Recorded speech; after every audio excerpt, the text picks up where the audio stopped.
The weight of the diamonds around her neck felt heavier than the weight of the city's expectations. For Aurora Winslow tonight was supposed to be a triumph, her first major appearance since announcing her pregnancy. But as her billionaire husband Radley scanned her with a look of cold appraisal, she knew it was just another stage for her public trial. He saw her burgeoning belly not as the vessel of his heir, but as a flaw in his perfect aesthetic. He wanted a trophy, and tonight she felt like a tarnished one. Little did he know the woman he was about to humiliate in front of New York's elite was not the fragile ornament he believed her to be. She was the architect of his downfall. The air in the Fifth Avenue penthouse was so sterile it seemed to suck the warmth from Aurora's skin.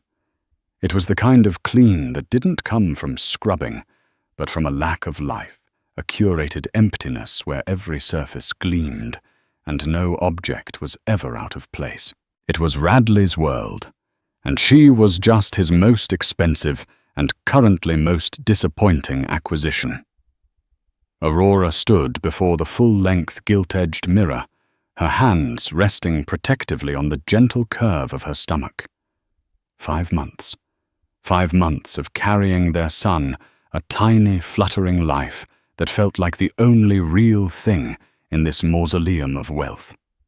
The dress she wore was a custom-made silk gown in a deep sapphire, designed by a Parisian couturier Radley had on speed dial.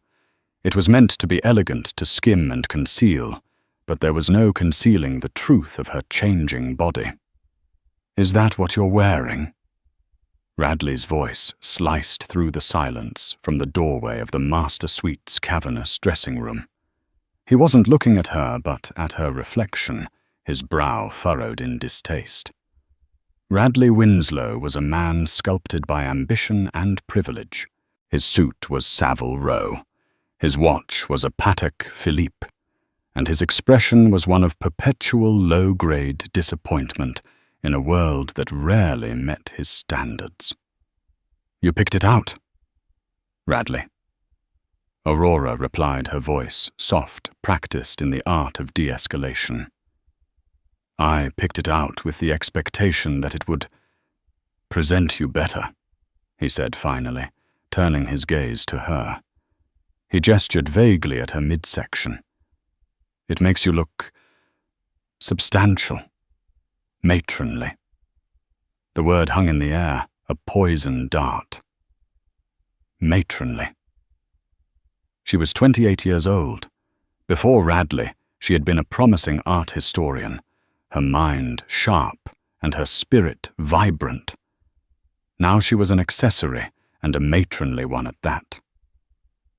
"I'm pregnant, Radley," she said the words, feeling foolishly obvious. "I'm acutely aware," he snapped, adjusting his cufflinks. "This is the Metropolitan Legacy Gala Aurora. It's not a PTA meeting. My mother will be there. Gregory Pike is bringing a delegation from Singapore. Every eye in the financial world will be on us tonight. On me. I need you to look the part. The part of what the flawless, wafer-thin woman he'd married 2 years ago. The woman who could discuss 17th century art and global market trends with equal ease, all while maintaining a size 0. That woman had been slowly eroded, chipped away by his constant critiques, his subtle manipulations, his relentless focus on the superficial. He walked over his expensive cologne preceding him. He didn't touch her belly. He never did. Instead, he reached up and fingered the simple string of pearls at her throat. They had been her grandmother's Margaret Price's. The only piece of jewelry she owned that wasn't chosen by Radley. "And take those off," he commanded, his voice losing its edge and taking on a tone of weary instruction, as if teaching a child. "They're quaint. Sentimental. Wear the diamonds I bought you in Geneva. They match the brand. The brand. That's what their marriage was. Winslow Industries, a legacy he'd inherited and expanded with ruthless aggression, was his empire. He was the king, and she was his queen, meant to be draped in the spoils of his corporate warfare. Aurora felt a familiar wave of resignation wash over her. It was easier to comply. Arguing only led to colder silences to him, sleeping in one of the other 5 bedrooms, to a chill that was far worse than the pristine air conditioning. She unclasped her grandmother's pearls, the familiar smooth orbs feeling warm against her cold skin. She placed them carefully in their velvet box, a small act of surrendering a piece of herself. As she fastened the cold, heavy diamond necklace, its fire felt garish against her skin. Each stone felt like a link in a chain. She met her own eyes in the mirror. The vibrant young woman was gone, replaced by a ghost with tired eyes and a forced smile. But deep within, beneath the layers of silk and diamonds and resignation, the flutter of her baby reminded her that something was still hers, a secret strength, a reason to endure. Better, Radley pronounced, giving her a curt nod. Now let's go. And Aurora. He paused at the door, his hand on the handle. Tonight, try to fit in, mingle, laugh at the right jokes. Don't just stand in a corner talking about dead painters. And for God's sake, don't talk about the pregnancy unless someone asks. It's unbecoming. He left, leaving her alone in the cavernous room. She took one last look at herself. The sapphire dress, the blinding diamonds, the carefully styled hair. She was the perfect picture of a billionaire's wife. But the illusion was cracking, and tonight she had a feeling it was going to shatter completely.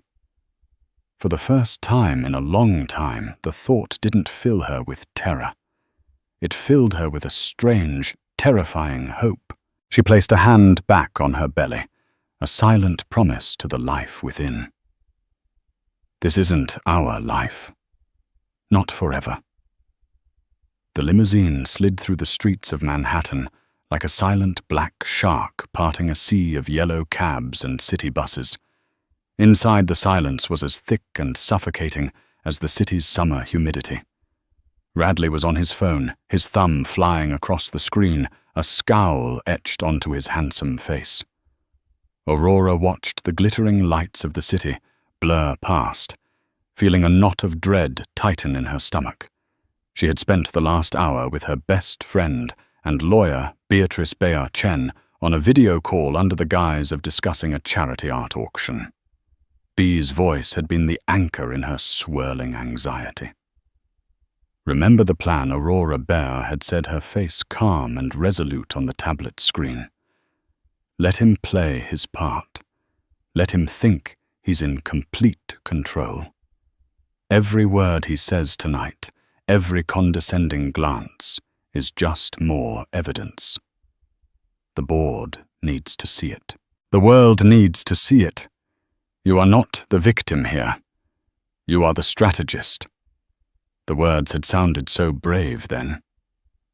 Now, sitting beside the architect of her misery, Aurora felt her resolve waver. She was a strategist about to walk into the heart of the enemy's territory. The car pulled up to the curb in front of the Metropolitan Museum of Art. A river of paparazzi flashbulbs erupted, a blinding, violent strobe that made Aurora flinch. Radley, however, came alive. He straightened his tie, a practiced, charming smile, instantly replacing his scowl. This was his element. He stepped out of the car and offered her a hand, his grip firm, proprietary. It wasn't a gesture of support. It was a command. Perform. She took his hand and stepped onto the red carpet. The roar of the photographers was deafening. Radley, Aurora. Over here. Names and flashes assaulted them from all sides. Radley guided her through the chaos with an expert's ease. his hand a constant pressure on the small of her back. He smiled, he waved, he was the picture of the benevolent king. Aurora forced a smile that felt like cracking glass. Inside the great hall had been transformed into a celestial wonderland. Cascading strings of fairy lights glittered like constellations from the high vaulted ceiling. The city's old money and new tech mingled a cacophony of champagne flutes, discreet gossip, and the rustle of couture. It was breathtakingly beautiful and utterly terrifying. Radley Darling. A woman with a face pulled taut by surgery and ambition descended upon them. Camilla Winslow, Radley's mother. She kissed the air beside Radley's cheek before her cold, critical eyes landed on Aurora. Aurora Camilla said, her voice dripping with false sweetness. "How lovely you look. We were all so surprised to hear your news." Her eyes flickered down to Aurora's belly with the subtlest hint of disapproval, as if a pregnancy was a social faux pas. "It's a wonderful blessing, Camilla," Aurora replied, her voice steady. "Of course," dear Camilla said already, turning her attention back to Radley, dismissing Aurora as if she were a piece of furniture. "Gregory Pike is over by the Temple of Dendur. He's been asking for you. Something about the Singapore deal." As Radley was pulled away into a circle of dark-suited men, Aurora was left adrift. This was the moment she dreaded most at these events. Radley would be holding court, basking in the glow of power and influence, while she was expected to. What make small talk with the wives about decorators and summering in the Hamptons? She felt like a fraud. Her mind, once filled with art history and critical theory, felt dull and slow. Pregnancy brain, people called it. Aurora suspected it was survival mode. She found a relatively quiet spot near a towering Roman statue, hoping to become invisible. But there was no hiding tonight. Well, if it isn't Mrs. Winslow gracing us with her presence." The voice was sleek and condescending. Aurora turned to see Victoria Beaumont, her smile as sharp and bright as a shard of glass. Victoria was a rising star in the cutthroat world of PR, known for her ambition and her impeccably tailored outfits. She was also, as Aurora had known for the past 6 months, Radley's mistress. Aurora had found the evidence accidentally a credit card statement, with charges for a suite at the Carlyle on a night Radley was supposedly in Chicago. A stray text message glimpsed over his shoulder, ending with a single damning X. She'd never confronted him. What was the point? He would have lied, gaslighted her, made her feel insane for even suspecting. Instead, she'd called B, and they had started to plan. Victoria Aurora said, her tone neutral. Victoria's eyes, a cold, calculating blue, raked over Aurora's body. "Pregnancy certainly agrees with you." She purred, the compliment laced with venom. "You look so comfortable." It was the same insult as Radley's, just wrapped in a prettier package. Before Aurora could respond, Radley reappeared, his arm sliding possessively around Victoria's waist. It was a casual, familiar gesture that sent a fresh stab of pain through Aurora's chest, despite everything she knew. He didn't even glance at his wife. "Vicky, darling," he murmured, his voice low and intimate. "Gregory was just saying how brilliant your last press campaign was." "I aim to please Victoria," said, leaning into him, her red, lacquered nails resting on his lapel. It was a brazen public display. They were standing mere feet from her, a tableau of betrayal for anyone to see. And people were seeing it. Aurora could feel the weight of their stares, a mixture of pity, curiosity, and schadenfreude. Her cheeks burned with humiliation. Then Radley turned, as if suddenly remembering she was there. A cruel, smug smile played on his lips. He looked from the sleek, predatory form of Victoria to the softly rounded shape of his pregnant wife. He leaned in his voice just loud enough for the nearby clusters of people to hear. Aurora. You've met Victoria, of course. She's the one who keeps the Winslow brand looking sharp and forward-thinking, he said. Then he gestured toward Aurora, a theatrical sweep of his hand. And this is my wife, Aurora. She's embracing a more traditional role. He paused for effect, his eyes glittering with malice. It's important to have someone who looks to the future. He continued, his gaze fixed on Victoria, and someone to represent the past, the domestic, someone who doesn't quite fit in with the pace of modern life anymore, but we keep her around for sentimental value. The words were a physical blow. A collective, quiet gasp rippled through the people closest to them. Someone tittered nervously. Victoria's smile widened, a triumphant, predatory gleam in her eyes. Aurora felt the blood drain from her face. The room seemed to tilt, the glittering light swimming before her eyes. He hadn't just insulted her. He had crucified her. He had publicly declared her obsolete, a relic he kept out of pity while anointing her replacement right in front of her. The cruelty was so breathtaking, so absolute, it stole the air from her lungs. She looked at his face, at the man she had once loved, and saw only a stranger, a monster clad in a bespoke suit. The pain was immense, a white-hot agony that threatened to consume her. But then she felt it, a tiny, indignant flutter from within her womb. Her son. And through the pain, through the humiliation, B's words echoed in her mind. You are the strategist. She straightened her spine. She lifted her chin.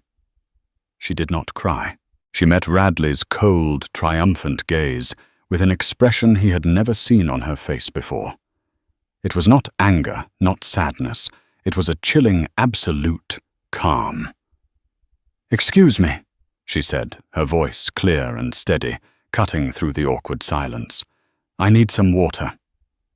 Without another glance at him or at the smug face of his mistress, she turned and walked away. Every step was a battle against the urge to run, to crumble. She could feel the eyes of the entire room on her back, a physical weight of judgment and pity. But she did not falter. She was walking towards the stage, towards the podium, where the night's host was about to begin the main presentation. She was walking towards the end of her old life. The performance was over. The real show was about to begin. Aurora moved through the glittering crowd like a phantom.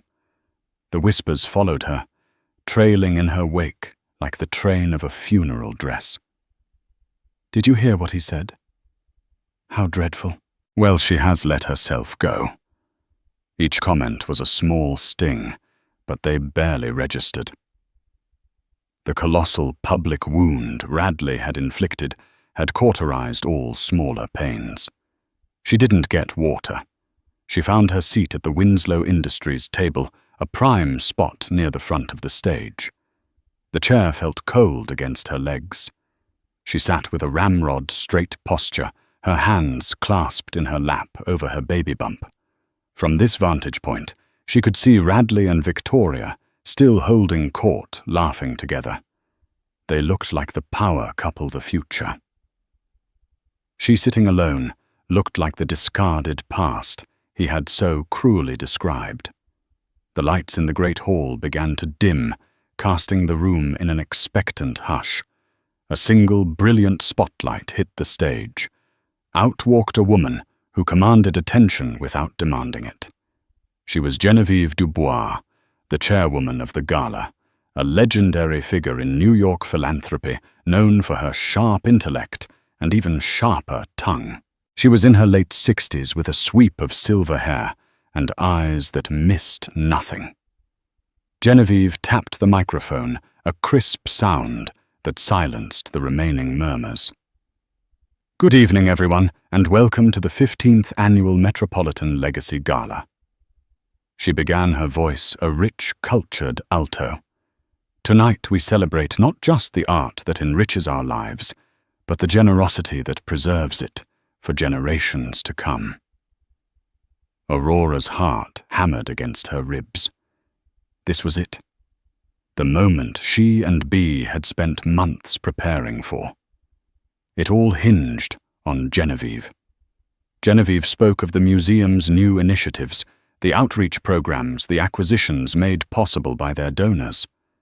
Radley sat down at the table, taking the seat opposite Aurora. Victoria slid gracefully into the chair beside him, placing her hand on his arm. He didn't acknowledge his wife. His focus was entirely on the stage, an arrogant smirk on his face, expecting Winslow Industries to be lauded for its significant contribution. He believed he had bought his legacy. Our main project this year.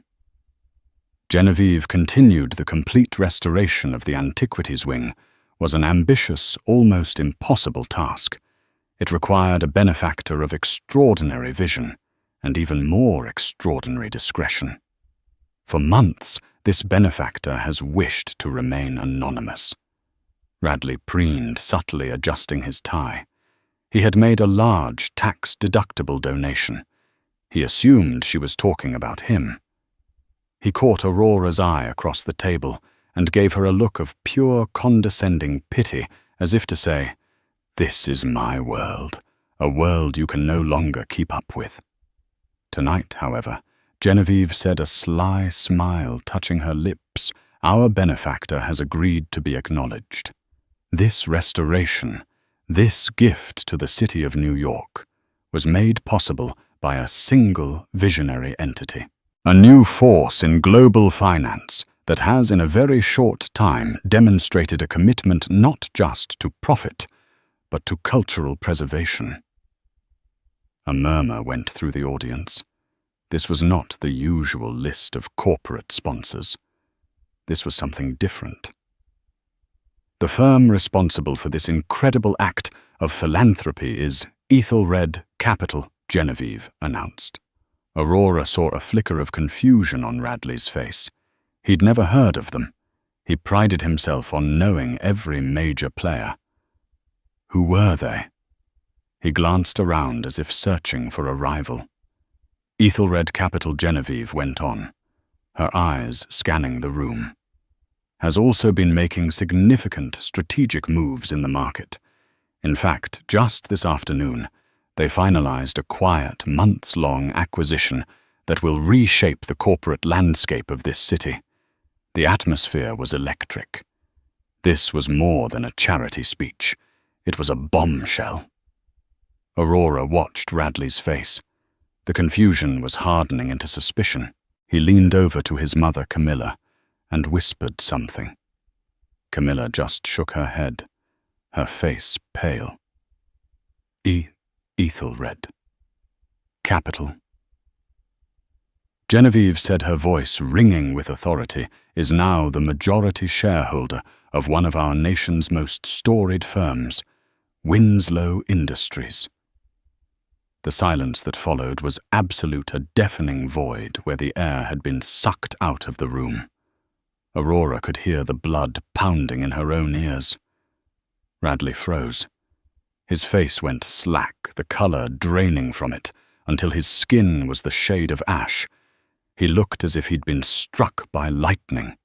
His company, his legacy, his name. Acquired. By whom? How? It was impossible. He was the shark, not the prey. He stared at Genevieve, his mouth slightly agape. Then his eyes darted around the room, frantically searching for an answer. A culprit.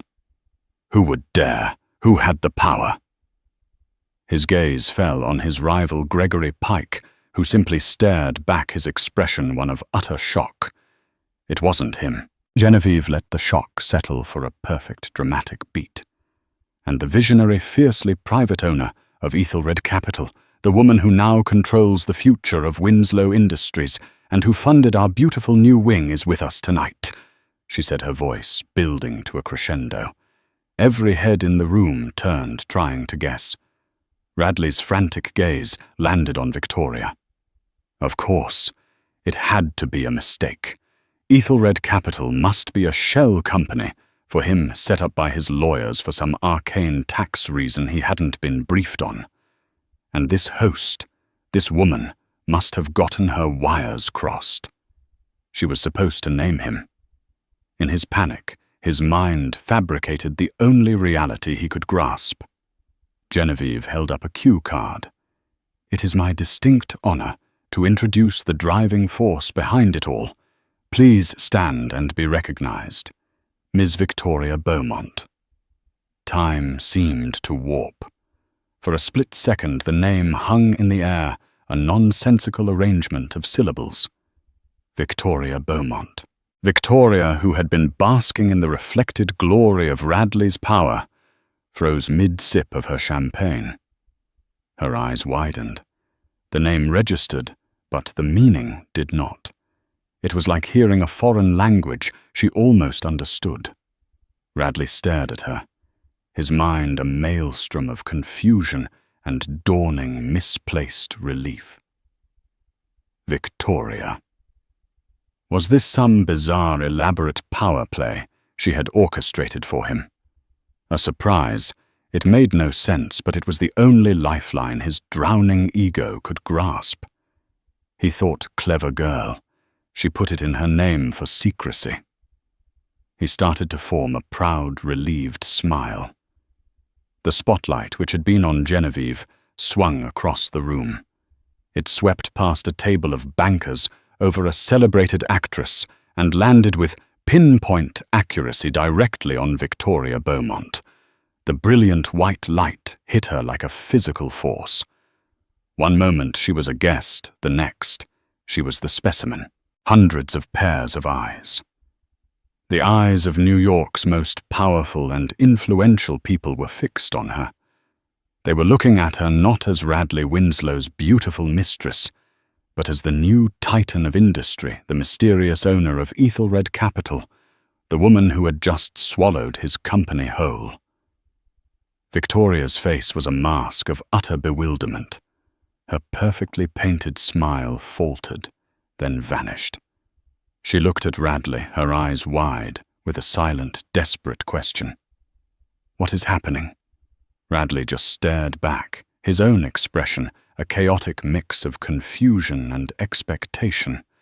From the stage, Genevieve beamed. Ms. Beaumont, please take a bow. Your generosity and business acumen are astounding. A smattering of polite, confused applause started. Victoria was trapped. The light was blinding, the stairs were suffocating. The name on the host's lips was hers. But the identity was alien. Owner of Ethelred Capital Majority, shareholder of Winslow Industries. She ran a PR firm. She managed narratives and schmoozed journalists. She didn't orchestrate multi-billion-dollar hostile takeovers. The pressure mounted in her chest. The applause grew louder as people, assuming this was all part of a grand plan, joined in. She was supposed to stand. She was supposed to smile graciously. She was supposed to be the powerful, mysterious woman Genevieve was describing. But she wasn't. Her mind raced, trying to connect the dots. Was this a joke? A cruel, elaborate prank? Was Radley testing her? Her gaze flickered from Radley's stunned face to the calm, implacable woman on the stage, and then finally across the table to Aurora. Aurora was just sitting there, her hands still resting on her belly, watching. There was no shock on her face, no surprise. There was only a quiet, knowing stillness. And in that moment, a sliver of terrifying truth began to wedge its way into Victoria's consciousness. This wasn't a mistake. This wasn't a prank. This was a chess move, and she was just a pawn. She had been used. The room began to spin. The faces in the crowd blurred into a grotesque swirl of jewels and judgment. The applause sounded like rushing water in her ears. The weight of an identity she couldn't claim, the public proclamation of a power she didn't possess. The sudden horrifying realization that she was a puppet in a play she didn't even know she was in. It was all too much. Her breath hitched. A small, strangled gasp escaped her lips. Her perfectly manicured hand, the one holding the champagne flute, trembled violently, sloshing golden liquid onto the white tablecloth. Her eyes rolled back in her head. And as the city's elite looked on Victoria Beaumont, the woman named as the new Queen of New York, Finance slumped sideways in her chair and fainted dead away, collapsing in a heap of designer silk and shattered composure. The gala erupted. The applause died instantly, replaced by gasps and shouts. People leaped to their feet. Waitstaff hurried forward. Radley, jolted from his stupor, yelled her name, Victoria, and rushed to her side, a look of pure panic on his face.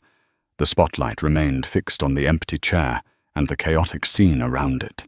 In the midst of the pandemonium, Aurora Winslow did not move.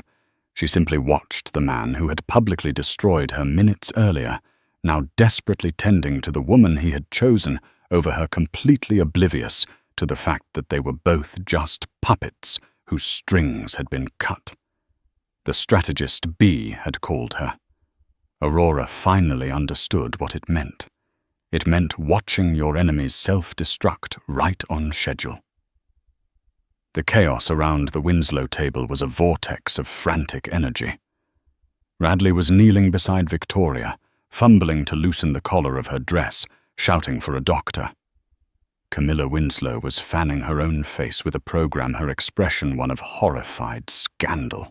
The beautiful dramatic scene Victoria's collapse had created was precisely the distraction Aurora had counted on. On stage, Genevieve Dubois handled the disruption with the poise of a seasoned general.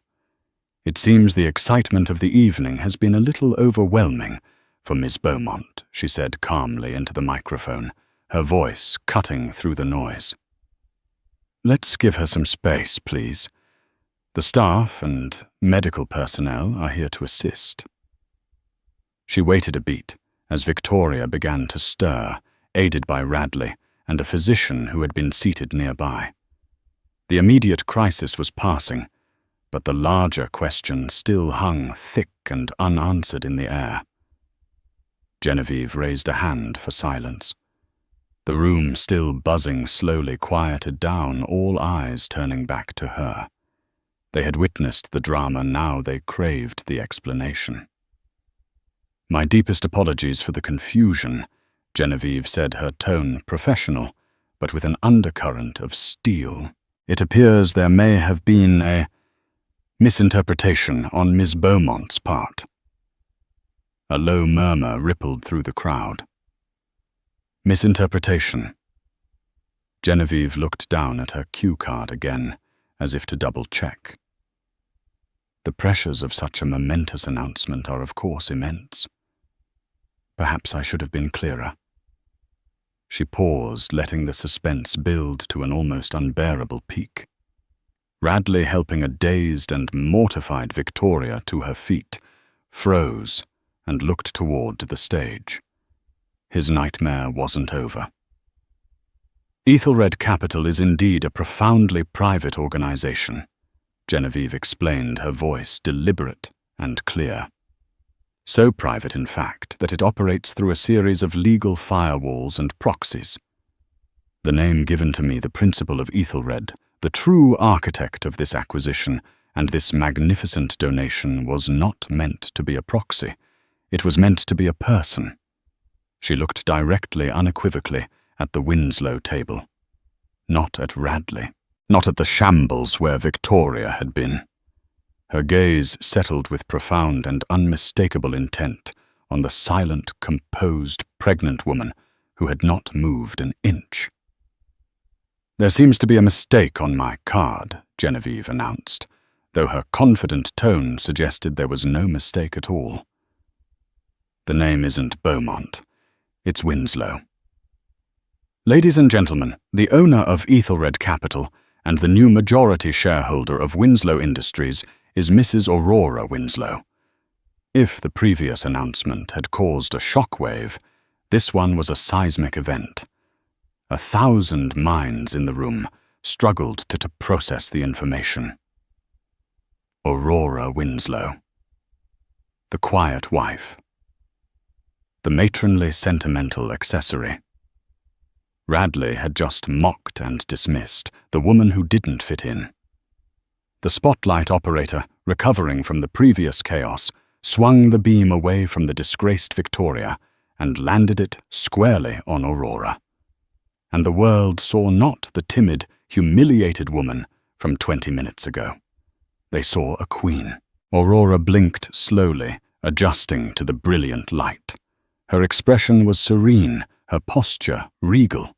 The sapphire dress no longer looked like an ill-fitting garment. It looked like royal attire. The diamonds around her neck were not a heavy chain, but a crown. Her pregnancy was not a domestic flaw. It was the symbol of a dynasty she now controlled. Radley had straightened up, his hands dropping from Victoria.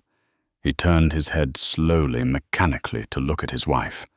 The blood had drained from his face again, leaving behind a pallid mask of disbelief. His mouth opened, but no sound came out. He looked at Aurora, as if seeing her for the very first time. He was looking at a complete stranger who wore his wife's face. The gentle art historian, the compliant wife, the woman he had molded and controlled and broken. It was all a lie.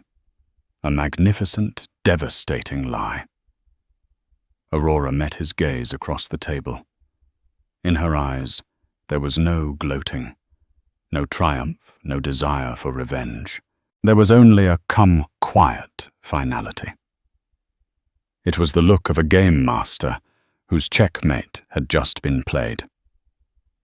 The room was utterly silent for a long moment. Then from a table near the back, a single person began to clap. It was Bia Chen Aurora's lawyer, her face glowing with pride. The sound broke the spell. Someone else joined in, then another and another. The applause was tentative at first, born of shock. But it grew. It grew into a wave, a thunderous ovation far louder and more genuine than the one offered to Victoria. They weren't just clapping for a donation or a business deal. They were clapping for the sheer, audacious brilliance of the drama they had just witnessed. They were clapping for the mouse that had revealed herself to be a lioness. Aurora gave a small, graceful nod, a gesture of acknowledgement to the room, but aimed directly at her husband. She had taken everything from him. His company, his power, his public image, and she had done it on his stage in front of his world, using his own cruelty as the trigger. Victoria, now fully conscious, stared at Aurora, her face a canvas of dawning horror. She finally understood. The misdirected announcement wasn't an accident. It was a calculated cruelty, a mirror image of the humiliation Radley had inflicted on Aurora. Aurora had used her, the mistress, as the final humiliating tool to break Radley, exposing her as nothing more than a temporary amusement in a much larger game. Radley stumbled back a step, his eyes wide with a terror that went beyond financial ruin. It was the terror of a man who realizes he has been comprehensively outthought, outmaneuvered, and utterly destroyed by the one person in the world he never even saw as a player. The ovation, once a thunderous roar, eventually softened, fragmenting into 1,000 excited whispers that filled the great hall with a palpable electric energy. The rest of the gala's formal program was rendered obsolete. Desserts went untouched. Champagne flutes were refilled with haste, and the string quartet's gentle music was completely drowned out. The only story, the only currency of conversation being traded in fervent undertones at every table, was the astonishing coup d'etat that had unfolded at table 12. Aurora remained seated a small island of profound calm in the swirling sea of speculation. She felt a strange sense of detachment, as if she were watching a film of her own life. People looked at her differently now. The pitying glances were gone, replaced by expressions of awe, fear, and ravenous curiosity. A few brave souls, mostly titans of industry, who recognized a seismic power shift when they saw one, approached her table.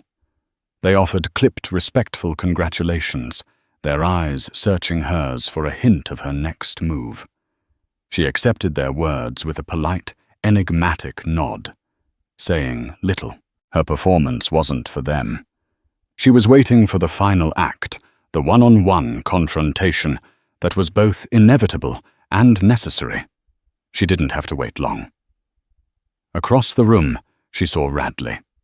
He had just finished bundling a pale, trembling Victoria into a waiting car, dispatching his mistress with the same dismissive haste he might use to send away a catering error.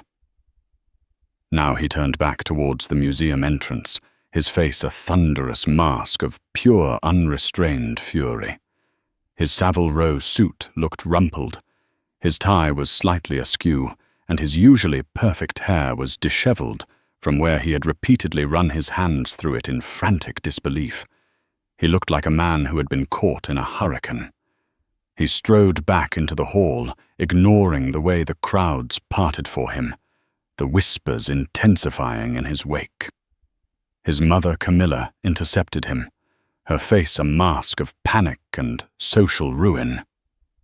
"Radley, what is going on?" "You must fix this," she pleaded, her voice a sharp hiss. He brushed past her without a word, his eyes locked on Aurora. He saw nothing else, not the curious stares, not the ruined Gala, not his distraught mother. He saw only the woman who sat at the center of his demolished world. He stormed towards the table, his powerful stride radiating a rage that was almost a physical force. "Outside. Now!" He hissed the two words, slicing through the air, low and shaking with a violence he barely kept contained. Aurora looked up at him. The man she had once loved, the man whose approval she had craved, was gone. In his place was a cornered animal, all bared teeth and wounded pride. She felt a flicker of the old fear, a conditioned response from years of walking on eggshells, but it was extinguished as quickly as it came. She placed a hand on her belly, the steady, rhythmic life within her, a potent anchor. This was for him. This was for their future. Slowly, deliberately, Aurora pushed her chair back. She rose to her feet with a newfound grace, her movements unhurried, imbued with an authority that was entirely her own. She was no longer the wife being summoned. She was the queen, granting an audience. Without a word, she walked past him, her sapphire gown rustling softly, and led the way towards a set of heavy oak doors she knew led to a quiet, private corridor. It overlooked the museum's darkened gardens, a place of silent, sleeping beauty. The contrast felt appropriate. The moment the heavy door clicked shut behind them, sealing them in a sound-proofed silence, Radley's carefully maintained facade shattered into a million pieces. "What have you done?" he snarled, advancing on her. His voice was a raw, wounded sound ripped from his throat, What in God's name have you done to me, Aurora? My company, my legacy, everything my father, my grandfather built. How could you? How he wasn't just angry. He was utterly bewildered. A god who had woken up to find his worshippers had stolen his temple. Ethelred Capital. What is that? Some pathetic little shell game. Where did you get that kind of money? Did you sell your sad little paintings? He was flailing his insults, lacking their usual precision. His mind, unable to process a reality so far removed from the one he had constructed. Aurora remained perfectly still as his rage washed over her, letting the waves of his fury break against the shores of her composure. She turned from the large window where she had been gazing out at the silhouetted trees and faced him, her expression as serene as the moonlit garden behind her. I believe the correct financial term is a hostile takeover. Radley, she replied, her voice cool and even the calmness of it a stark counterpoint to his hysteria. Don't you dare be clever with me, he roared, taking another step closer. This is my life. You've torched my name, you've dragged through the mud. For what you seem to be under the impression that your name is the only one that matters, Aurora said softly. It's a blind spot you've always had. You never once in all our years together asked about my family, did you? You met my parents at the wedding, saw they were quiet, unassuming academics, and you filed them away. It fit your narrative of me. The bright, pretty, but ultimately unthreatening girl from a modest background whom you could graciously elevate into your world. She paused, letting the truth of her words sink in. You never asked about my grandmother Margaret Price beyond dismissing her pearls as quaint. You never thought to ask who she married. You never thought to ask who Gerald Price was. Radley stared at her, his face a canvas of confusion. The name meant nothing to him. His world was Wall Street and old money. He didn't concern himself with names that didn't appear in the society pages or stock reports. Gerald Price Aurora, continued her voice, a steady, clear indictment of his ignorance, was the founder of Innovate Systems. He was a quiet genius who started the company in his garage in 1982 with two of his friends. He tinkered with code when you were learning to sail in the Hamptons. In the late 90s, just before the dot-com bubble burst, he sold it to a tech giant for a sum that would make your father's inheritance look like pocket money. But he hated the spotlight. He hated people like you. So he put his entire fortune into a diversified, fiercely guarded blind trust for his only grandchild. For me. A trust I gained full control of on my 25th birthday, a year before I met you. The color drained from Radley's face. The physical reaction was stark, as if his very blood were retreating from the devastating scale of his miscalculation. He had married one of the wealthiest heiresses in the country, and had been too arrogant, too profoundly self-absorbed to ever even notice. He had mocked the source of the very power that was now crushing him. I lived a normal life because I wanted to be loved for who I was, not for what I was worth, she said, her voice softening with a flicker of old sorrow. And I genuinely thought for a time that you were that man. I was wrong. You don't love people, Radley. You acquire assets, and when they no longer meet your specifications, you look to replace them.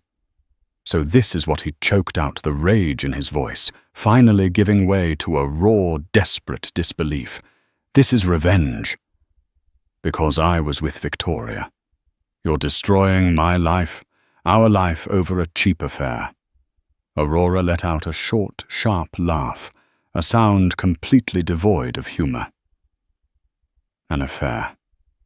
Oh, Radley, you are so profoundly small. Do you really think this is about her? Victoria was a symptom, not the disease. She was an embarrassment, a cliché. Tonight, she was a tool. I used her to show you exactly what it feels like to be publicly positioned as someone's property, a decorative object whose fate is decided by others. Did you enjoy the show? His face contorted in shame and humiliation. She had held up a mirror to his own cruelty, and he couldn't stand the reflection. No. Aurora said, her voice dropping, losing its edge, and taking on the weight of a judge delivering a final verdict. This isn't about her. This is about the fact you were running Winslow Industries into the ground with your reckless, ego-driven gambles. The Jakarta deal you pushed through against the board's advice. The one you pursued just to best Gregory Pike. It was a vanity project, and it almost cost the company 9 figures. This is about the fact you treated your employees, people with families and mortgages, as disposable pawns in your corporate games. Most of all, this is about the fact that you saw our son.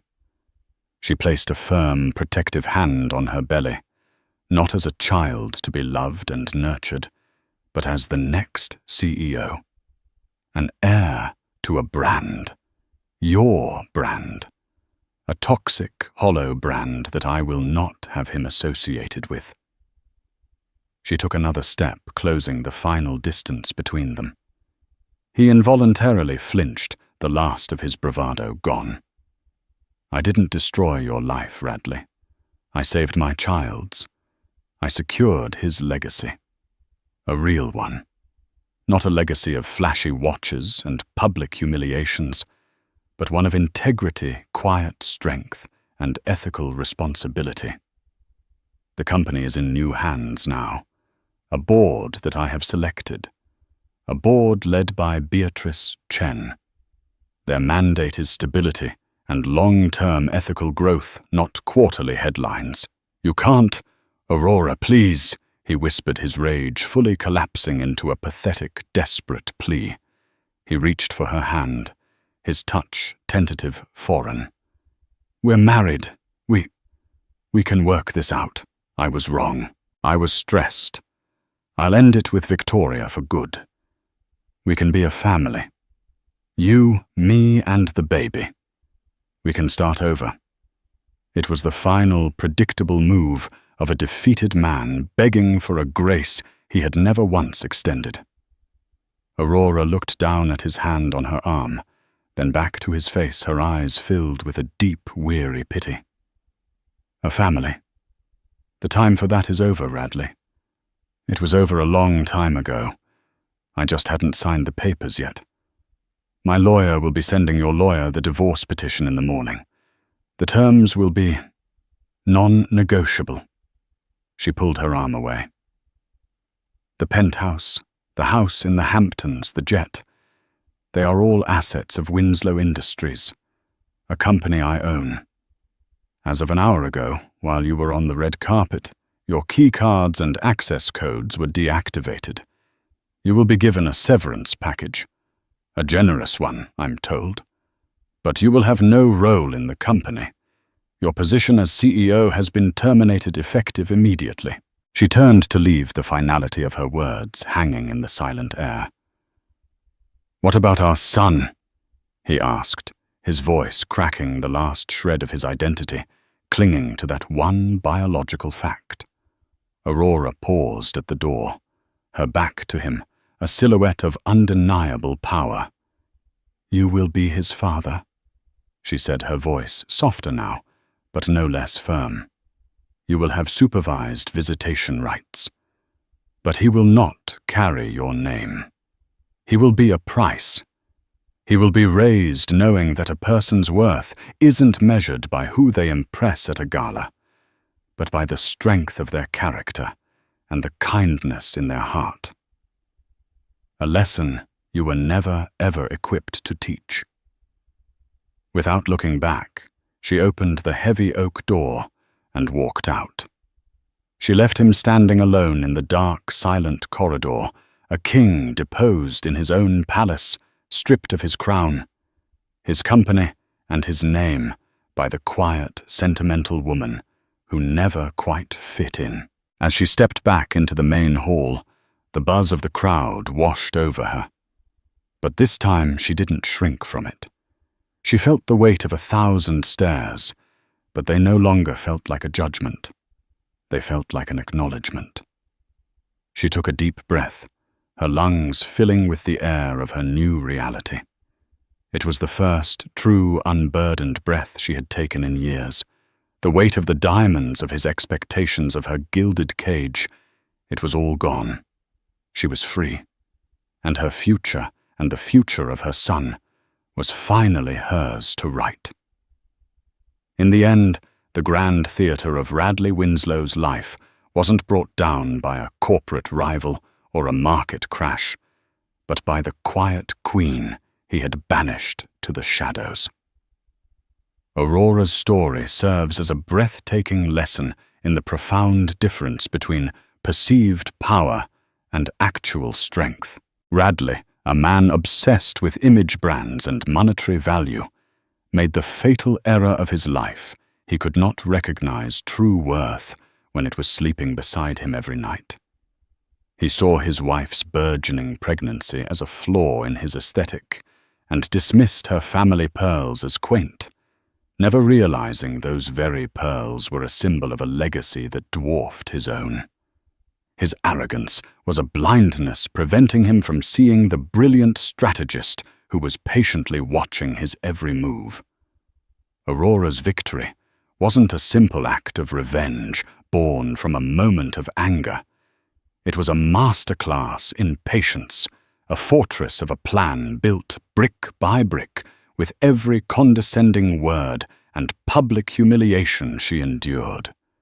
It was fueled not just by the pain of betrayal, but by the fierce protective instinct of a mother refusing to let her child be raised in the shadow of such a toxic and hollow empire. She didn't just take his company. She dismantled his reality using his own stage and his own cruelty as the instruments of his downfall. Her story is a powerful testament to the idea that strength doesn't always roar. Sometimes it observes, it calculates, and it waits for the perfect moment to declare checkmate. What did you think of Aurora's meticulous and devastating plan? At what moment in the story did you realize she was the one in complete control? We invite you to share your thoughts and debate in the comments below. Was Radley's complete ruin justified, or was it a step too far? If this story of calculated triumph and quiet empowerment resonated with you, please show your support by giving this video a thumbs up. Share it with anyone in your life who might feel overlooked as a powerful reminder that their moment is coming. And to ensure you don't miss our next story, be sure to subscribe to the channel and hit the notification bell for more unforgettable tales of justice, karma, and the hidden power that lies within us all.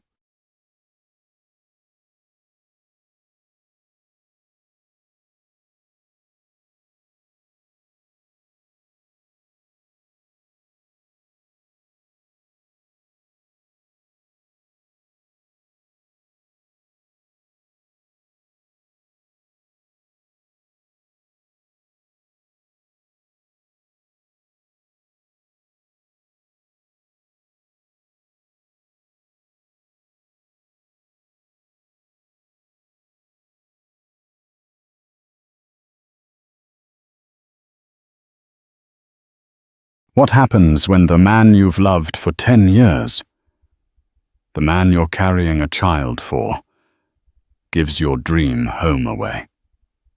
Not to you, but to his mistress. He hands her the keys to a $10 million mansion, leaving you his pregnant wife with nothing but eviction papers and a broken heart. He thought he had planned the perfect betrayal, securing his new life on the foundations of your shattered dreams. But he made one catastrophic mistake. He never bothered to check who held the real power and who, in the end, held the one piece of paper that mattered more than any key, the original undeniable ironclad deed to the entire estate. Olivia and Mark Sterling were the couple everyone wanted to be. Their love story was the stuff of modern fairy tales, a decade-long romance that had blossomed from a college library meeting into a formidable partnership. Mark, with his sharp blue eyes and even sharper business acumen, had climbed the corporate ladder at a prestigious New York investment firm, Sterling and Finch.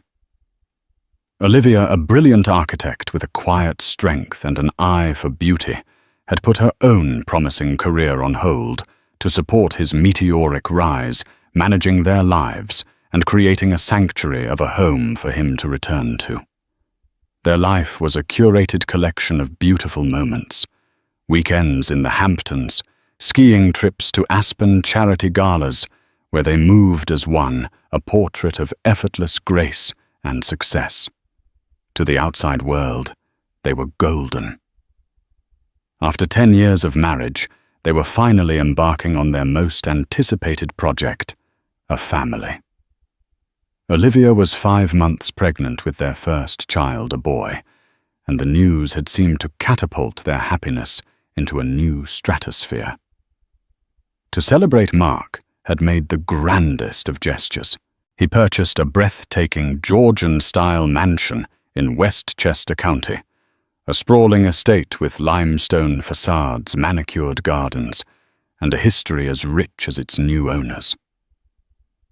"It's our forever home, Liv," Mark had whispered, his arms wrapped around her as they stood on the grand terrace overlooking a sea of green.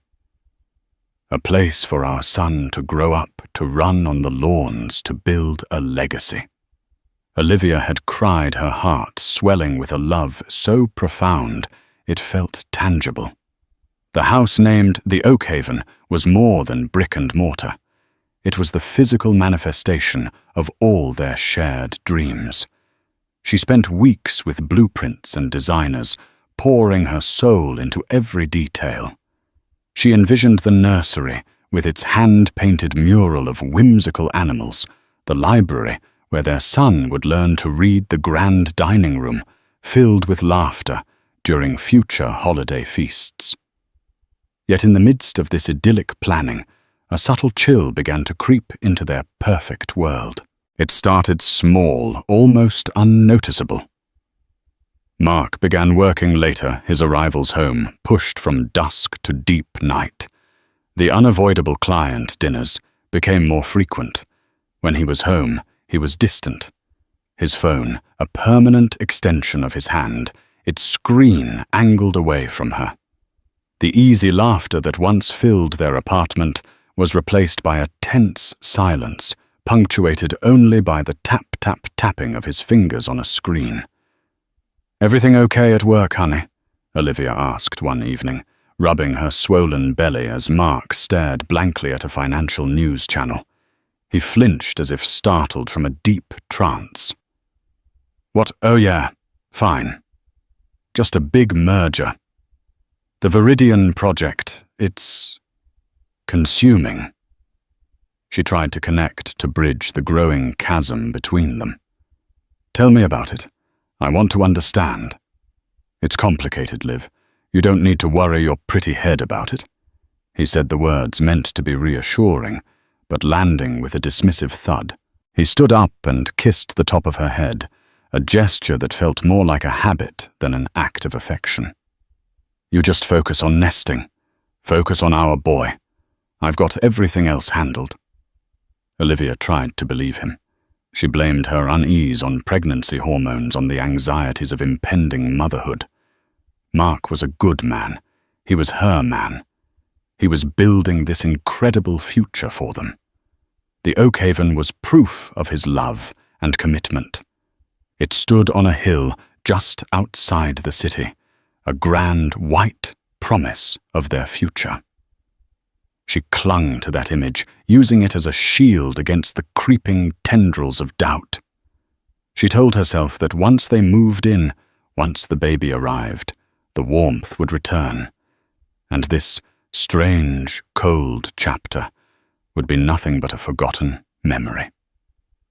She had no idea that the house wasn't a promise but a stage, and the final act of their marriage was about to be a tragedy she could never have imagined. Doubt once planted is a stubborn weed. It grew in the quiet moments, in the space between Mark's clipped responses and his vacant stares. Olivia found herself becoming a reluctant detective in her own home, searching for clues to a crime she couldn't yet name. The first tangible piece of evidence was a credit card statement. Olivia still managed their household finances, a role Mark had gladly ceded to her years ago. Tucked between charges for bespoke baby furniture and organic groceries was a name she didn't recognize: Isabella Rossi. The charges were astronomical. A $5,000 charge at Cartier, a series of lavish dinners at Daniel, a restaurant they had once saved for their own special anniversaries, and a recurring monthly charge for $2,000 labeled simply as Apartment Lease, Greenwich Village. Her blood ran cold. They didn't know an Isabella Rossi. They didn't have an apartment in Greenwich Village. She confronted him that night, her voice trembling as she held the paper. "Mark, who is Isabella Rossi?" Mark's practiced calm was chilling. He barely glanced up from his tablet. "She's a consultant on the Viridian project, a rainmaker. The firm is covering her expenses to keep her happy. It's standard corporate schmoozing live. You know how it is. And the apartment. A corporate rental, for when she's in town from the London office." He said, his explanation smooth and immediate. Too smooth. "It's all above board. Don't worry about it." He finally looked at her, his eyes holding a flicker of something she couldn't decipher. Annoyance, pity. "Honestly, Liv, with everything I'm doing to get Oakhaven ready for us, I'd appreciate a little trust." He had weaponized their dream. He used the mansion as a shield, a way to make her feel guilty for her suspicion. And for a little while it worked. She retreated ashamed of her prying, telling herself she was being paranoid. But the weed of doubt had taken root. A week later, her best friend, Chloe, called. Her voice was hesitant. "Liv, I don't want to stir up trouble, but I saw Mark yesterday." "Okay," Olivia said, her heart starting to pound. "He had that dinner with the Japanese investors." "Well," Chloe said, drawing out the word, "he was at Balthazar, and he wasn't with any Japanese investors. He was with a woman, a tall, stunning brunette in a red dress. They were very close, holding hands across the table." The line went silent as the world tilted on its axis. Did you get a good look at her?" Olivia whispered. "I'm so sorry, Liv." She looked like she could be a model, and the way he was looking at her, it wasn't a business dinner. The description fit a phantom an idea, until Olivia, in a moment of desperate self-destructive curiosity, typed the name Isabella Rossi and Sterling and Finch into a search engine. There she was, in a staff photo from a recent charity event hosted by the firm, standing right next to Mark. Isabella Rossi wasn't a middle-aged consultant from London. She was young, perhaps in her late 20s, with cascading dark hair, fiery eyes, and a confident smirk. She was breathtakingly beautiful, and her hand was resting possessively on Mark's arm. The final piece of the puzzle fell into place with a sickening click. The late nights, the secret calls, the emotional distance. It wasn't the Viridian project. It was the Isabella project. That night, Olivia didn't sleep. She sat in the dark, the blue glow of her phone illuminating the tears on her face as she scrolled through Isabella's public Instagram profile. It was a highlight reel of a life funded by her husband. Photos of designer bags she recognized from the credit card statement. Cocktails at bars. Mark had claimed he was visiting with clients. A photo of her wrist adorned with a new Cartier love bracelet captioned, "Some people just know how to make a girl feel special." Hash blessed. The post was from the day after the charge appeared on their statement. The most damning post was a picture of her standing in front of a grand white Georgian-style mansion. The angle was artfully chosen, but Olivia knew every column, every window, every perfectly pruned bush. It was Oakhaven. Her Oakhaven. Isabella's caption read, "Site visit for my future palace." Dreams really do come true when you have the right thing by your side. The air left Olivia's lungs in a pained gasp. This wasn't just an affair. It was an invasion. This woman wasn't just in her husband's bed. She was in her home, in her future, in the nursery meant for her son. The betrayal wasn't a crack in the foundation of their marriage. It was a demolition. Mark wasn't just cheating on her. He was actively replacing her, and he was using their shared dream as the centerpiece of his new life. The quiet resolve that had defined Olivia for so long began to harden into something she didn't recognize, a cold, focused fury. Armed with the terrible certainty of the truth, Olivia decided the confrontation couldn't happen within the walls of their shared apartment. That space was already tainted a museum of their dying marriage. She needed neutral ground, a place where Mark's carefully constructed facade would be the hardest to maintain. The annual Sterling and Finch benefit gala was in 2 days. It was the firm's most important social event, a night where Mark paraded her around as his perfect wife, a testament to his stable, successful life. It was the perfect stage. She spent the next 48 hours in a haze of controlled anguish. She went to her final dress fitting for the gala, the soft silk of the emerald gown, feeling like a costume. The seamstress cooed about how beautifully it draped over her baby bump. Olivia smiled, a hollow gesture that didn't reach her eyes. She felt like a Trojan horse, smuggling a devastating truth into the heart of her husband's kingdom. The night of the gala, the air crackled with false pleasantries and the clinking of champagne flutes. Mark was in his element, a king holding court. He beamed, placing a proprietary hand on Olivia's belly for the photographers. "My beautiful wife," he'd say to his colleagues, "giving me the greatest gift of all." The hypocrisy was so profound, it was almost surreal. Olivia played her part, smiling graciously, her mind a whirlwind of strategy. She spotted Isabella across the grand ballroom.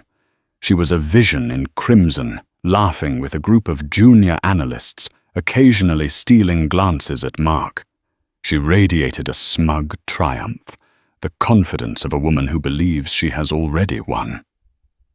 Olivia waited until Mark was deep in conversation with Mr. Finch, the firm's senior partner.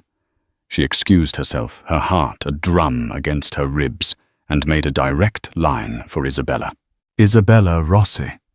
Olivia said, her voice even and calm, cutting through the other woman's laughter. Isabella turned, her smile faltering for a fraction of a second, as she took in the sight of the very pregnant wife of her lover.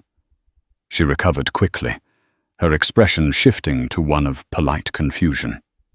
"Yes, I'm sorry. Have we met?" "Not formally," Olivia replied, letting the silence hang for a moment. "I'm Olivia Sterling, Mark's wife." The junior analysts around them suddenly found reasons to be elsewhere. Isabella's chin lifted defiantly. "Of course. It's a pleasure to finally meet you. Mark speaks so highly of you." The audacity of the statement nearly stole Olivia's breath. "Does he—" "And what else does he do with you, Isabella? Does he take you to Daniel and buy you Cartier bracelets with my husband's money? Does he sign the lease on your Greenwich apartment from our joint account?" Isabella's face paled, the color draining from beneath her perfect makeup. I don't know what you're talking about. Oh, I think you do, Olivia said, her voice dropping to a near whisper, yet carrying the weight of steel. I also think you know your way around the Oakhaven estate in Westchester. You called it your future palace, I believe. Let me be perfectly clear. You are a footnote in my husband's life. A dalliance. That house, that life you've imagined for yourself is a fantasy. Stay away from my husband, and stay away from my home. Before Isabella could retort, Mark was there, his face a mask of fury. He grabbed Olivia's arm, his grip surprisingly tight. Olivia, what the hell are you doing? You're making a scene. Am I? Olivia said, looking from his furious face to Isabella's shaken one. I was just introducing myself to your consultant. Isabella is a valued colleague, Mark seethed, pulling Olivia away towards a secluded alcove. You're embarrassing me. You're embarrassing yourself. Once they were out of earshot, his facade crumbled completely. You have no idea the damage you've just done. The Viridian project is delicate. My career is on the line. Your career? Olivia laughed, a bitter, broken sound. You're destroying our marriage. You're flaunting your affair. You're spending our money on this girl, and you're worried about your career. You're being hysterical. He spat the classic gaslighter's defense. It's the pregnancy hormones. You're not thinking clearly. This isn't what it looks like. Then what does it look like, Mark? She cried, tears finally breaking free. What does it look like when my husband is buying another woman jewelry and taking her to the house he bought for our son? He didn't have an answer. He just stared at her, his expression cold and hard. The man she loved, the man whose child she was carrying, was gone. In his place was a stranger, a liar, who looked at her, not with love, but with cold, hard calculation. We will discuss this at home, he said, his voice a low threat. Now go fix your makeup and go back out there and smile. Do not ruin this night for me. In that moment, Olivia understood the full depth of his narcissism. Her pain was an inconvenience. Their marriage was a prop. She was just a part of the scenery. But as she watched him walk away to smooth things over with Isabella, a new feeling began to eclipse the pain, a chilling, crystalline clarity. He thought she was hysterical. He thought she was weak. He had no idea who he was dealing with. The gala wasn't the end of the confrontation. It was merely the beginning. The drive home from the gala was a silent, frigid affair. Mark didn't speak. His jaw clenched, his knuckles white on the steering wheel. Olivia stared out the window, the glittering lights of the city blurring into streaks of cold fire. The confrontation had changed nothing. It had only forced Mark's deception further into the open. When they got back to their apartment, the charade of civility was dropped. How could you? He began, not with an apology, but with an accusation. To do that in public, in front of my boss, my colleagues, you have no idea what you've done. I know exactly what I've done, Olivia said, her voice devoid of the tears he expected. I exposed a liar. The only question is, what are you going to do about it? What he did was something she never could have anticipated. He didn't beg for forgiveness. He didn't deny it further. He doubled down. Over the next week, he executed a plan of such calculated cruelty, it was sociopathic. He started by claiming they were in financial trouble. The Viridian project fell through Liv, he said one evening, his face a perfect mask of feigned devastation. The market's turning. I was over-leveraged. We're going to lose everything." He produced fabricated documents, official-looking letters from the bank detailing foreclosure proceedings. He spoke of bankruptcy, of having to sell their apartment, their cars. It was a masterful performance. "What about Oakhaven?" Olivia asked, her heart a leaden weight in her chest, though she knew the answer. Mark sighed, running a hand through his hair, in a gesture of pure theatrical despair. "It's the first to go. The bank is seizing it. There was a clause in the financing. I'm so sorry, Liv. I tried to build a kingdom for us, and I failed." He was trying to break her, to dismantle her world so thoroughly that she would be too weak to fight, too grateful for whatever scraps he threw her way. He painted himself as a tragic hero, a man who had aimed for the sun and gotten burned, all for the sake of his family. Then came the final brutal blow. A few days later, a courier delivered a thick envelope to their door. Inside were official-looking legal documents. It was a quit-claim deed transferring ownership of the Oakhaven property. But the new owner wasn't a bank or a corporation. The name typed in bold letters was Isabella Rossi. Accompanying it was a letter supposedly from Mark's lawyer, explaining that in a last-ditch effort to settle a significant debt and avoid total financial ruin, the property had been signed over. It was all a lie, a smoke screen, to legitimize the transfer of their dream home to his mistress.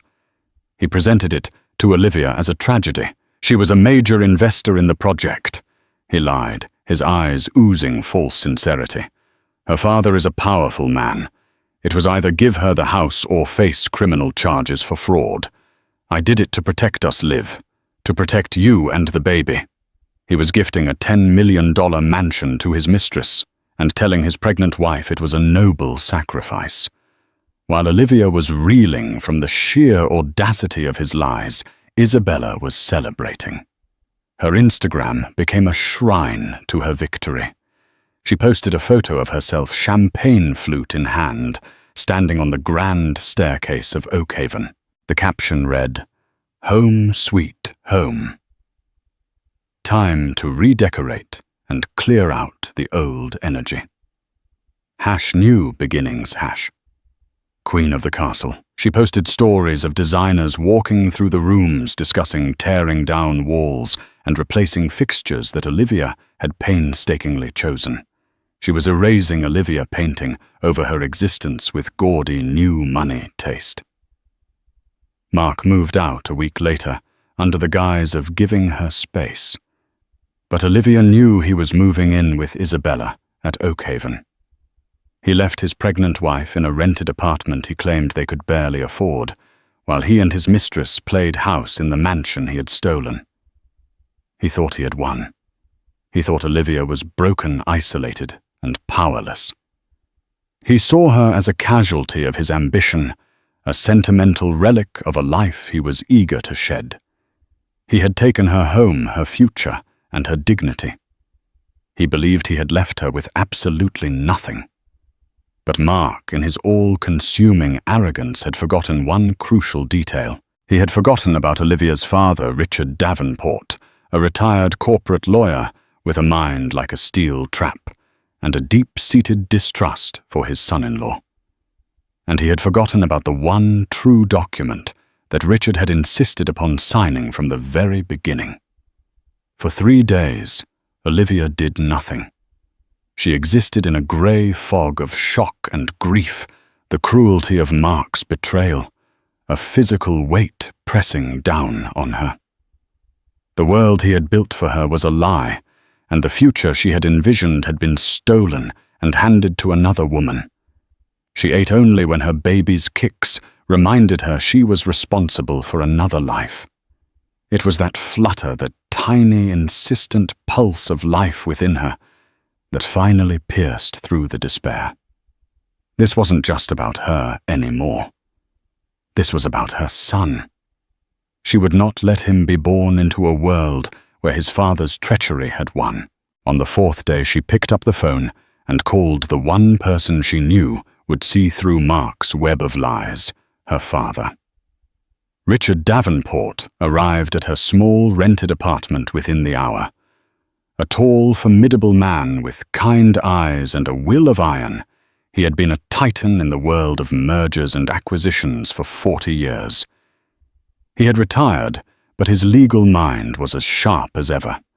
He had never fully trusted Mark, sensing a hollowness beneath the charm, a brittle ambition that overshadowed everything else. He listened patiently as Olivia, her voice cracking but resolute, laid out the entire sordid story. She showed him the credit card statements, the pictures from Isabella's Instagram, and the quitclaim deed Mark had used to transfer Oakhaven. Richard examined the documents, his expression hardening with each page. When she finished, he didn't offer platitudes or empty comforts. He simply said, "The boy is a fool, a greedy, arrogant fool, and he is about to learn a very expensive lesson." He walked over to his briefcase and pulled out a slim, leather-bound portfolio. "Mark thinks he's a master of the game," Richard said, a grim smile touching his lips. "But he's playing checkers, and he doesn't realize I set up a chessboard from the very beginning." He opened the portfolio and laid a document on the table. It was titled The Oakhaven Revocable Living Trust.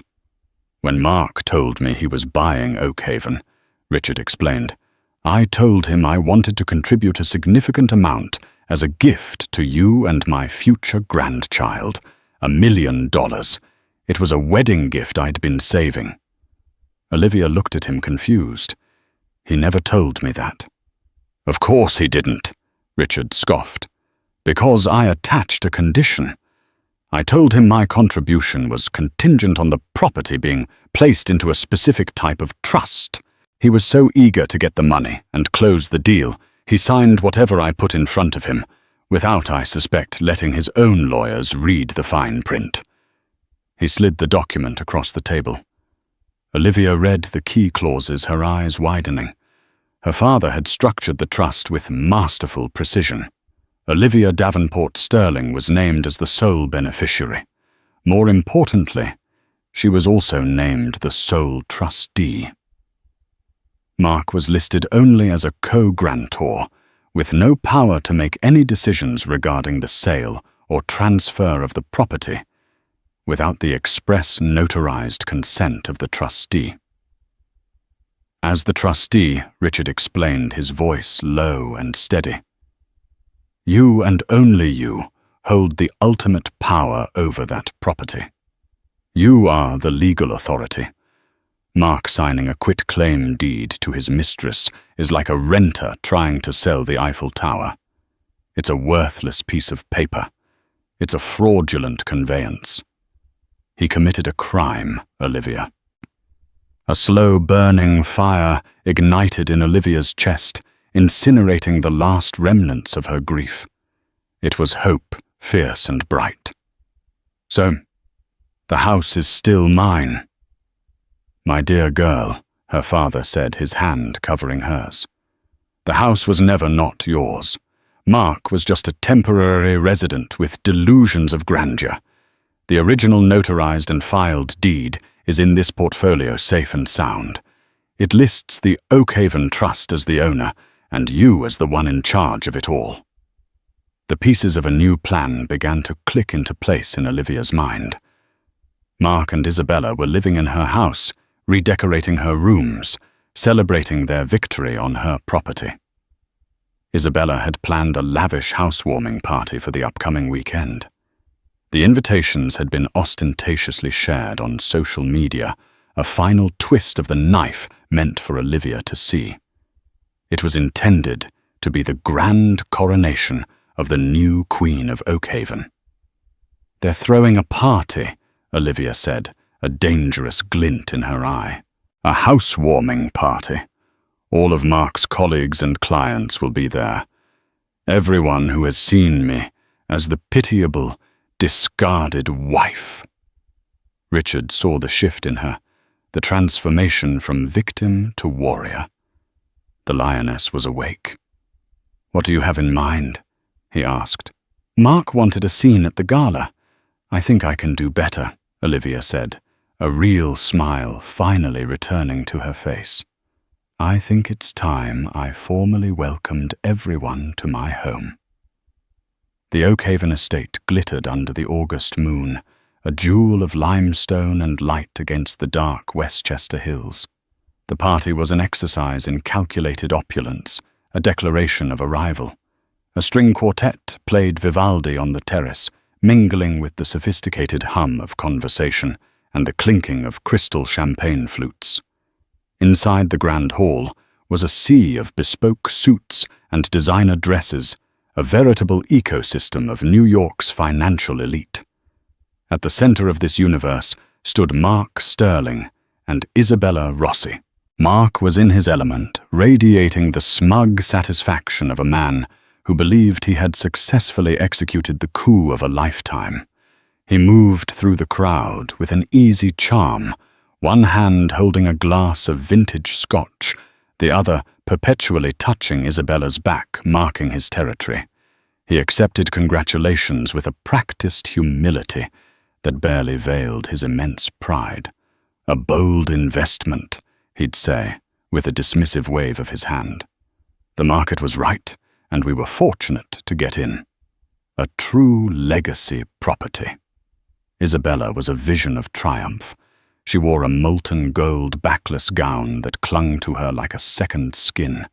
She was radiant, laughing a little too loudly, her eyes sweeping across the rooms she now commanded. She had systematically erased every trace of Olivia. The warm, inviting elegance Olivia had planned was gone, replaced by a cold, modernist aesthetic that screamed of new money. Stark white walls were punctuated by enormous abstract paintings that were more about price tag than passion. Gilded panthers stood guard by the fireplace, and the furniture was all sharp angles and gleaming chrome. It was less a home and more a gallery of her victory. "To us," she whispered to Mark during a quiet moment near the French doors, her fingers tracing the lapel of his tuxedo. "We did it. The castle is ours, and the old queen, I hear, she's holed up in some dreary little apartment, probably crying into a pint of ice cream. Pathetic."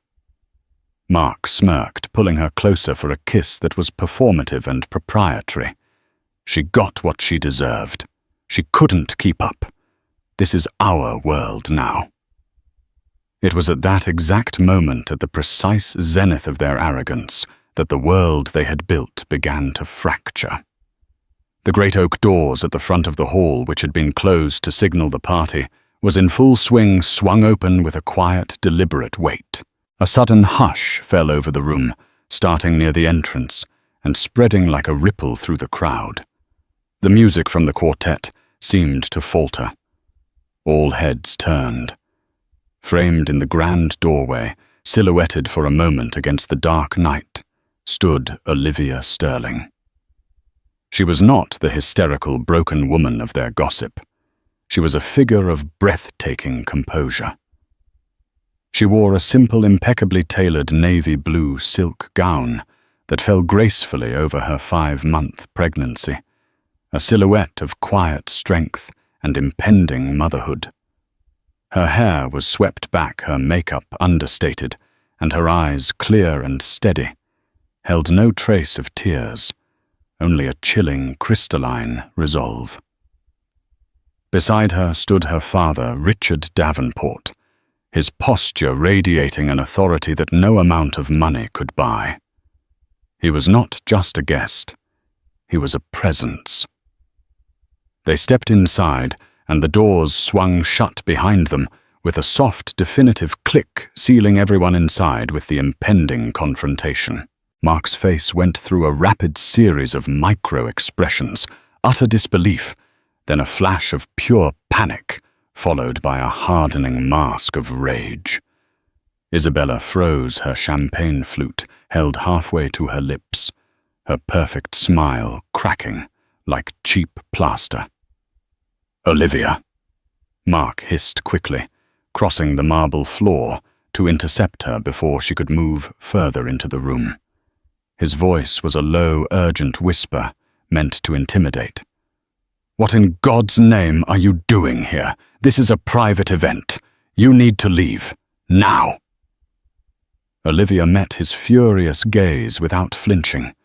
Her voice when she spoke was not a whisper. It was calm, clear, and carried easily through the tomb-like silence of the hall. That's interesting, Mark. I wasn't aware I needed an invitation to enter my own home. A collective audible gasp went through the crowd. People shifted uncomfortably. This was no longer a party. It was a reckoning. Your home. Isabella had found her footing, striding forward to stand beside Mark, a united front of usurpers. Her voice was sharp, laced with condescending pity. Oh, you poor thing. You must be confused. The stress of your condition must be getting to you. Mark gave me this house. It's a gift. It's mine. A gift, Olivia repeated, a faint, mirthless smile touching her lips. She let her eyes drift from Isabella's defiant face and scan the room, meeting the gazes of several of Mark's senior partners and their wives' people she had known for years. I'm sure you've all heard some version of that story tonight. Mark is exceptionally good at telling stories. He told me a story about how our family was facing financial ruin. He told me a story about how this house had to be signed over to settle a massive corporate debt to protect his family. He's a wonderful storyteller. She took a deliberate step forward, her presence commanding the full attention of everyone present. The problem with stories, however, is that they aren't facts. They are fiction. And tonight, I'm afraid, the fiction ends. That's enough, Olivia. Mark's voice was louder now, a desperate attempt to regain control. You're embarrassing yourself. Security, he called out, looking wildly for the event staff he'd hired. Don't bother. Richard Davenport said, his voice the calm, booming baritone of a seasoned courtroom lawyer. It cut through Mark's panic like a surgeon's scalpel. They won't be necessary. We are not here to cause a scene. We are here to present a legal and binding fact. From the slim leather portfolio he carried, Richard produced a single official-looking document with a blue ribbon at the bottom. He didn't hand it to Mark or Isabella. He held it up for the room to see. This, he announced, his tone leaving no room for argument, is the originally filed, notarized, and legally unimpeachable deed of ownership for the Oakhaven estate. It is owned by a legal entity known as the Oakhaven Revocable Living Trust. He then passed the document to his daughter. Olivia took it, her hand steady. She held it not like a weapon, but like a simple, undeniable truth. And this, Olivia continued, her voice resonating with a power no one in the room had ever heard from her before, is the governing trust document. It names me Olivia Davenport Sterling as the sole trustee and the sole beneficiary of that trust. For those of you who aren't familiar with trust law, she said, looking directly at Isabella, that means I and I alone hold the exclusive legal authority to control, manage, or transfer this property. It means, quite simply, that this house belongs to me. The room erupted in a storm of whispers. The pieces clicked into place for the financially astute crowd. They understood trusts, they understood legal structures, and they understood they were witnessing a fraud being exposed in real time. The quitclaim deed Mark signed over to you, Isabella, Olivia said, her voice dropping, becoming almost gentle. Which was somehow more devastating, is a fraudulent document. It is legally worthless. It's a prop from one of my husband's stories. You are not the queen of this castle. You are merely a guest, and I'm afraid your welcome has expired. This is a lie, a trick. Mark sputtered, his face slick with sweat. He looked desperately at his boss, Mr. Finch, who was watching the scene unfold with an expression of icy contempt. She's a scorned woman, trying to ruin me." A lie. Richard Davenport stepped forward again.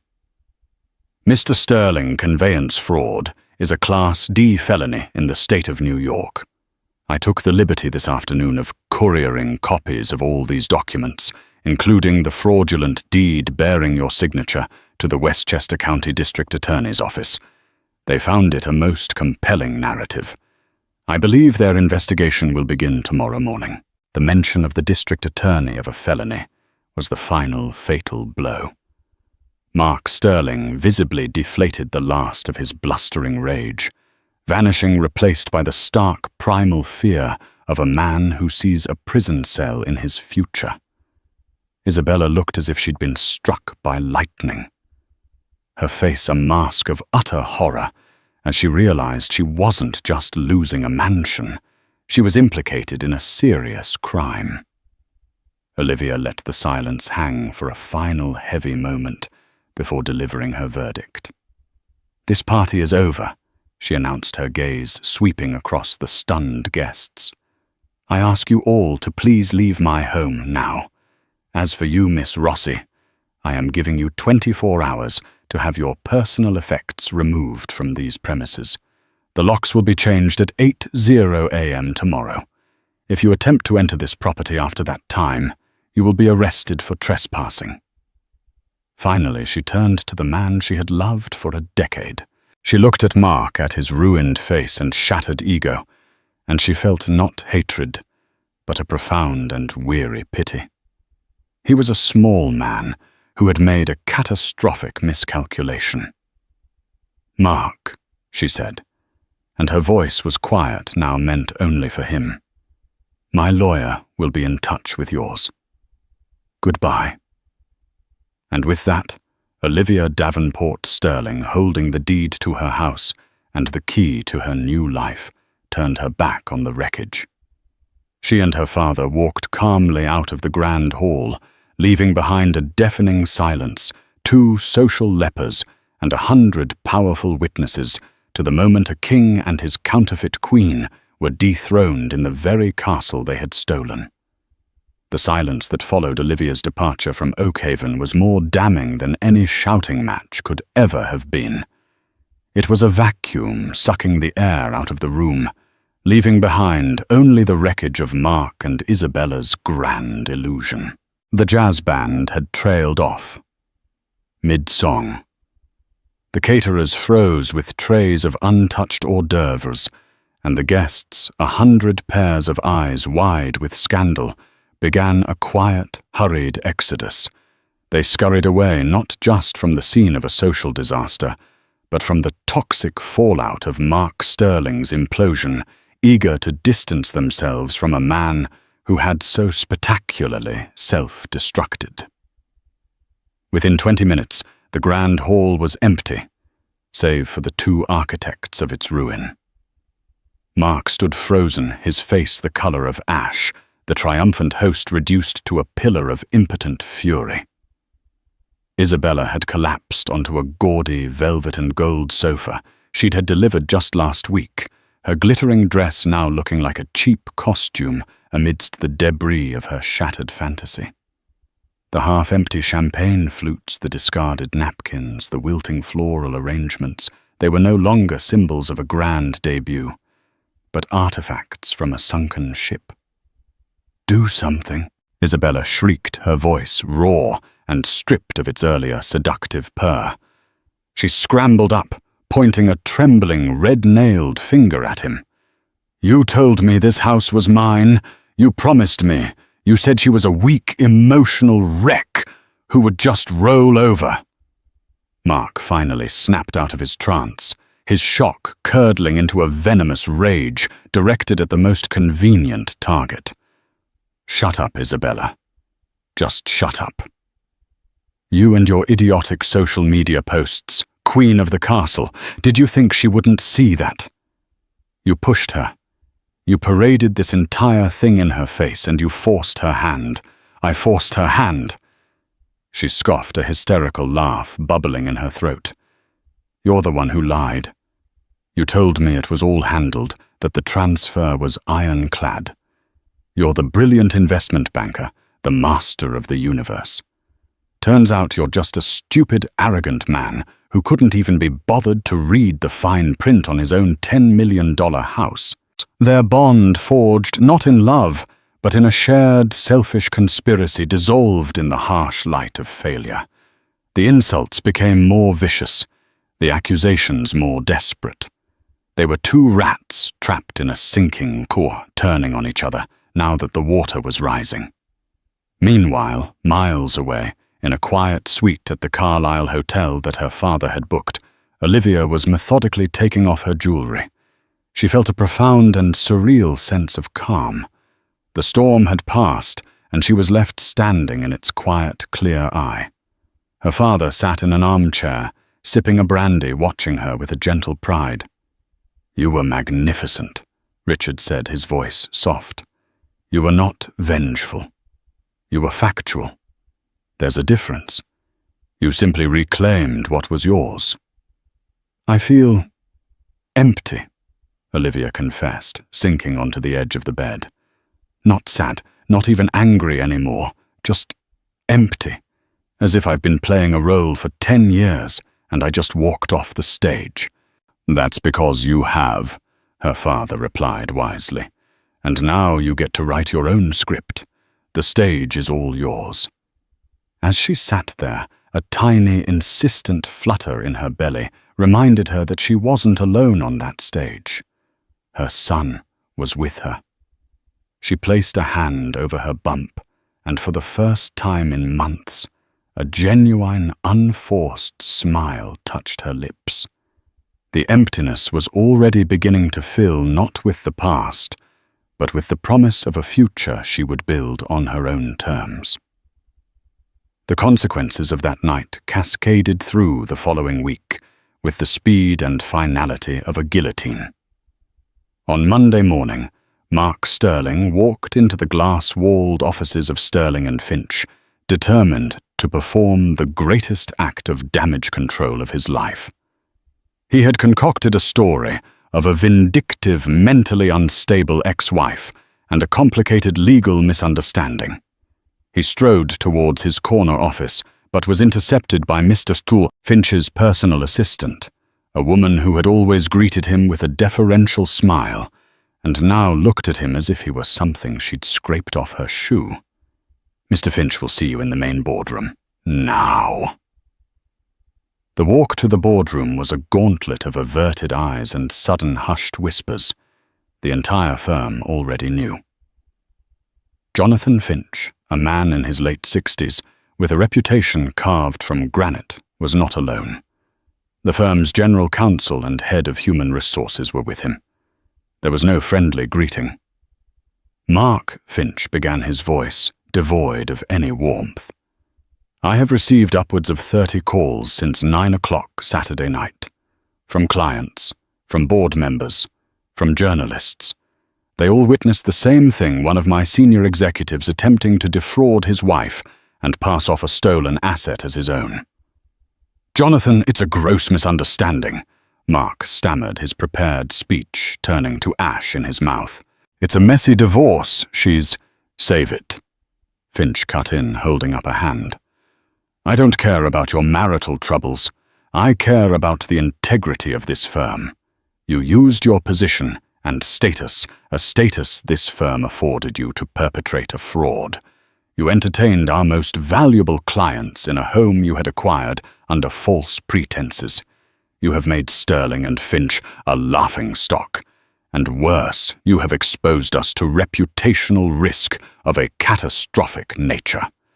Your actions have demonstrated a shocking lack of judgment and a moral character that is incompatible with the principles of this company." It was a corporate execution. Mark was fired effective immediately. His unvested stock options were voided, his bonus cancelled. The general counsel slid a termination agreement across the vast mahogany table, informing him that given the circumstances of his departure, the firm would not be contesting his unemployment claim, a pathetic final insult. Security guards who had been waiting discreetly outside then escorted him to his office to pack his personal effects into a single, humiliating cardboard box before leading him out the service elevator. As the doors closed, he caught a glimpse of Isabella Rossi at her desk, staring at her computer, pointedly ignoring his final pathetic exit from the world he had sacrificed everything for. Isabella's own downfall was quieter, but no less complete. She was a pariah. Colleagues spoke to her only when necessary, their conversations clipped and formal. The junior analysts who once fawned over her now barely met her gaze. She was no longer the glamorous, powerful consultant.